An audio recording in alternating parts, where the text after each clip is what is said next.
C'est une importante étape qui vient d'être franchie avant les débuts effectifs de travaux de construction du port en eau profonde au port de Banana, à l'embouchure du fleuve Congo, dans les Congo central. Un compromis a enfin été trouvé sur certaines clauses de la convention qui lie la République démocratique du Congo au groupe DP World spécialisé dans le commerce international et la construction de terminaux maritimes.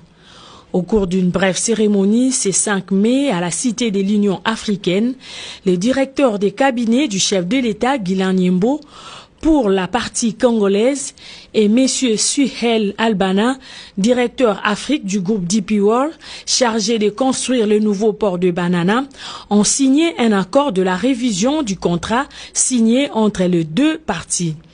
Au total, 34 sous-clauses ont été revues en tenant compte des intérêts de la République démocratique du Congo et de pertinentes orientations du chef de l'État, Félix-Antoine Tshisekedi Tshilombo, sur la transparence dans la réalisation de ces projets. Un nouveau contrat revu et corrigé sera signé dans les prochains jours pour permettre le début effectif de travaux du nouveau port de Banana. Signée en mars 2018, la convention sur la construction du port en eau profonde des Banana expirait le 23 mars 2020 sans le moindre début des travaux. Cet accord a été reconduit pour une durée de 18 mois.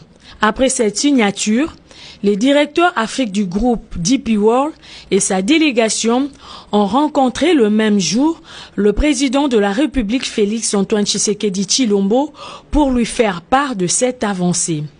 Au sortir de cette audience, M. Suhel a fait part de sa satisfaction pour cette nouvelle étape franchie. Les travaux de construction du port de Banana devraient durer 2 ans, selon lui. Well, we are very excited to be nous sommes extrêmement excités d'être à la République démocratique du Congo pour travailler sur ce projet-là. Nous estimons que ce projet-là va permettre, je dirais, de développer le commerce au niveau de la République démocratique du Congo. Et comme nous le savons tous, il n'y a pas de facilité aujourd'hui au niveau de la République démocratique du Congo qui est capable de recevoir les gros navires aujourd'hui qui transportent la marchandise et que tout cela se fait à travers le transbordement dans les pays voisins. La construction du port en eau profonde à l'embouchure du fleuve Congo devrait à coup sûr favoriser l'accostage de grands navires et autres porte-containers. Elle devrait favoriser la création d'emplois et maximiser les recettes domaniales et fiscales de l'État congolais.